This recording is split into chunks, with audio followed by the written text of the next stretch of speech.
Para jamaah, bapak-bapak, ibu-ibu yang dirahmati Allah Subhanahu wa taala, syukur alhamdulillah ini malam walaupun diiringi hujan, beneran hujan, bukan hujan rintik-rintik lagi ini mah.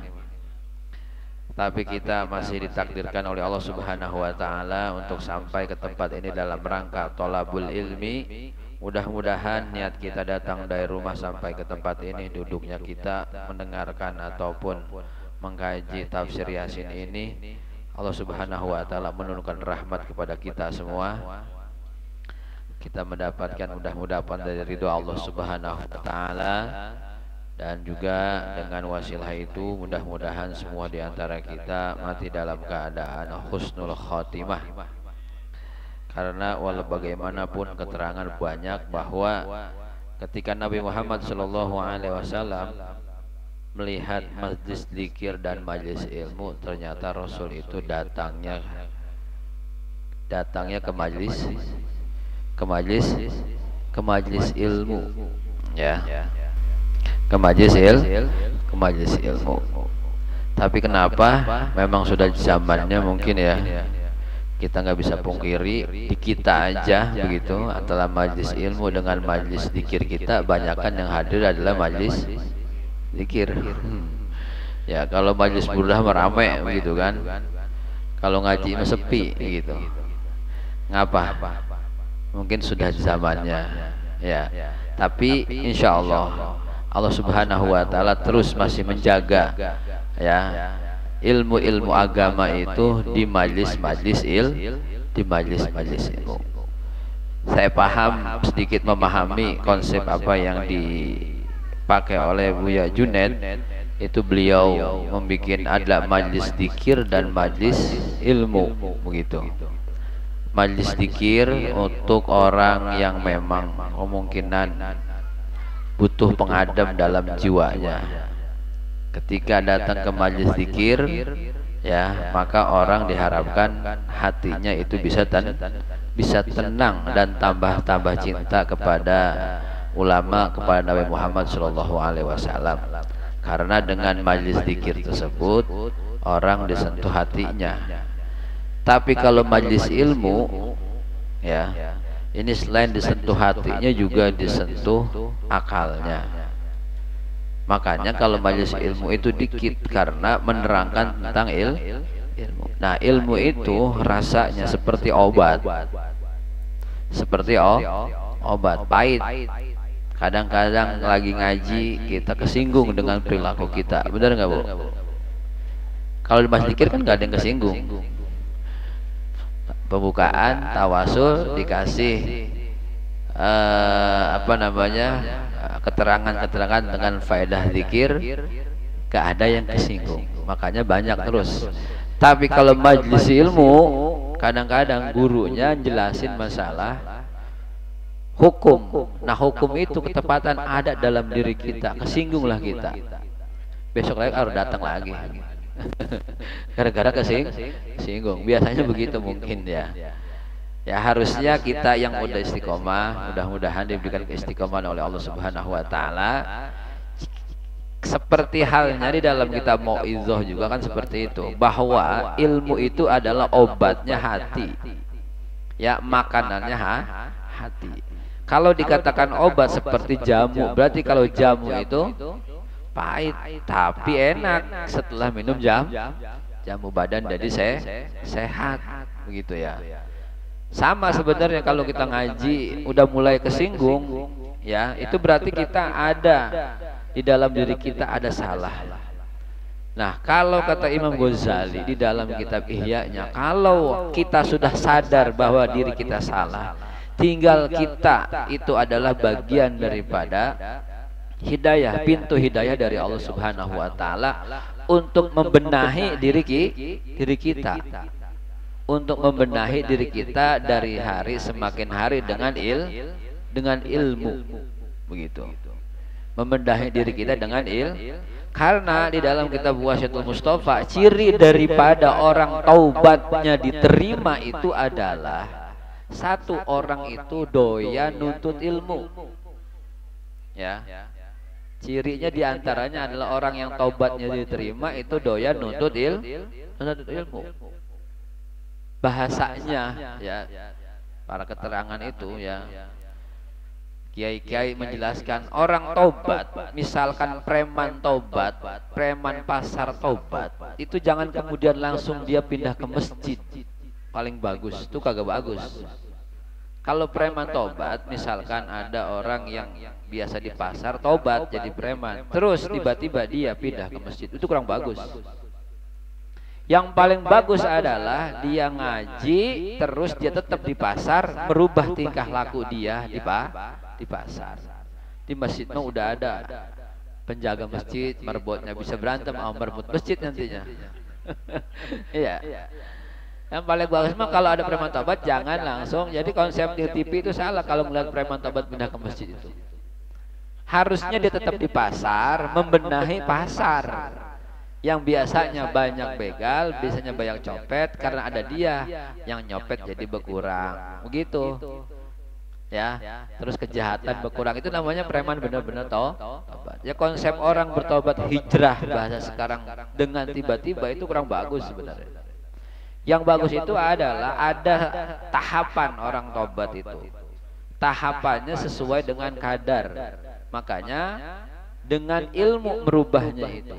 Ya, dengan ilmu, dengan mengaji. Ya. Nah, mudah-mudahan kita datang ke majlis ini ya dalam rangka Allah Subhanahu wa taala, mudah-mudahan menerima taubat-taubat kita. Iya. Mungkin yang dulu kita punya kesalahan-kesalahan ya, udah semakin hari kita makin berkurang umur kita. Ya, mudah-mudahan itu semua menjadi taubat, ciri daripada taubat kita diterima oleh Allah Subhanahu wa ta'ala. Makanya nanti hari semakin harinya itu ada perubahan. Di mana orang itu bisa merubah? Ini saya ingin membahas kembali di dalam kitab Marqal Ubudiyah yang kemarin itu dijelaskan di pembahasan terakhir. Jadi umur itu adalah modal kita. Ya, modal kita untuk mendapatkan keuntungan yang sebesar-besarnya untuk dibawa ke akhirat. Jadi kalau umur kita digunakan dengan betul-betul sebetul-betulnya, maka kita akan mendapatkan keuntungan yang akan kita bawa ke akhirat. Bahkan di situ dikatakan bukan lagi per waktu, tapi per desahan nafas kita itu kita diminta ingat kepada Allah Subhanahu wa ta'ala. Makanya guru kita ngajarin banyak zikir, banyak wirid, kan begitu? Ya, banyak zikir, banyak terus dihitung. Kalau kita ukurannya masih dihitung. Masih misalkan suruh baca selawat sehari 1000 misalkan ya, atau 100 misalkan. Kalau kagak, ketemulah kita dengan majlis burdah. Di situ kita diminta untuk zikir. Kalau yang nggak sempat seminggu, 2 minggu sekali. Kalau yang nggak sempat, ada yang paling dekat di Pasir Putih sebulan sekali.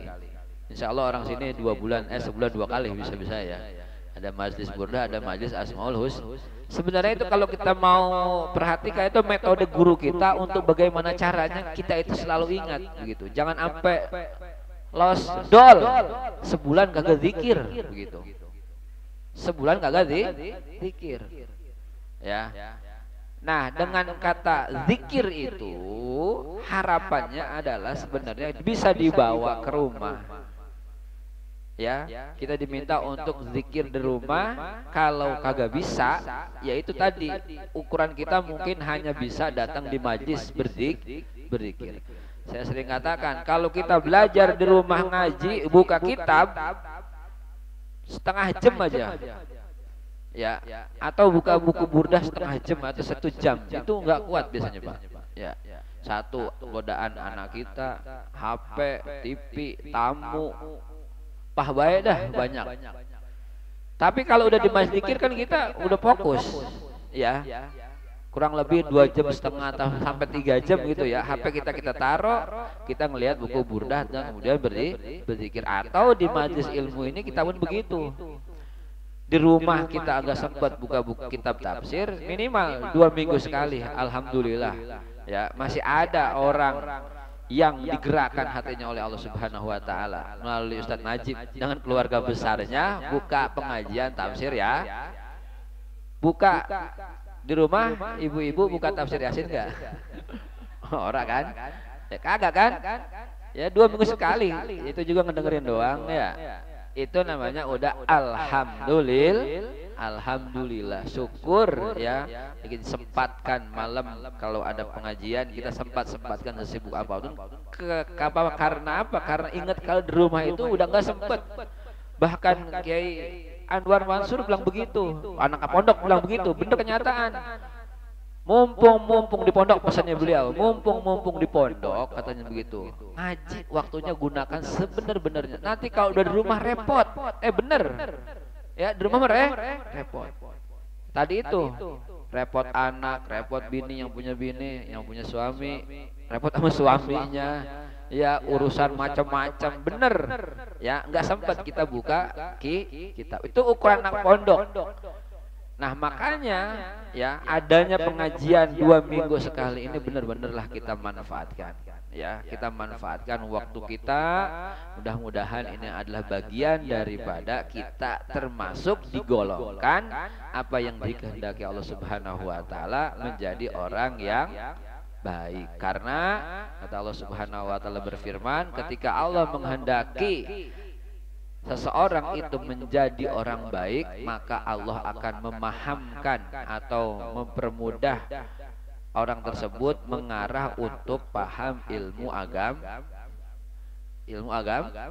Nah, ilmu agama itu dapat diantaranya adalah di majlis ilmu, ya Pak ya, di majlis ilmu ya. Mudah-mudahan sekali lagi semua ini adalah bagian daripada rasa syukur kita kepada Allah Subhanahu wa taala. 2 minggu mungkin kita nggak sempat ngaji, ada pengajian tafsir Yasin. Mudah-mudahan ini adalah bagian untuk menunjukkan rasa syukur kita kepada Allah Subhanahu wa taala, dan juga mudah-mudahan ini adalah bagian daripada wasilah turunnya rahmat Allah Subhanahu wa taala ke kampung ini, ke dalam diri kita, dan mudah-mudahan semua itu dibawa ke rumah sehingga keluarga besar kita juga mendapatkan keberkahannya.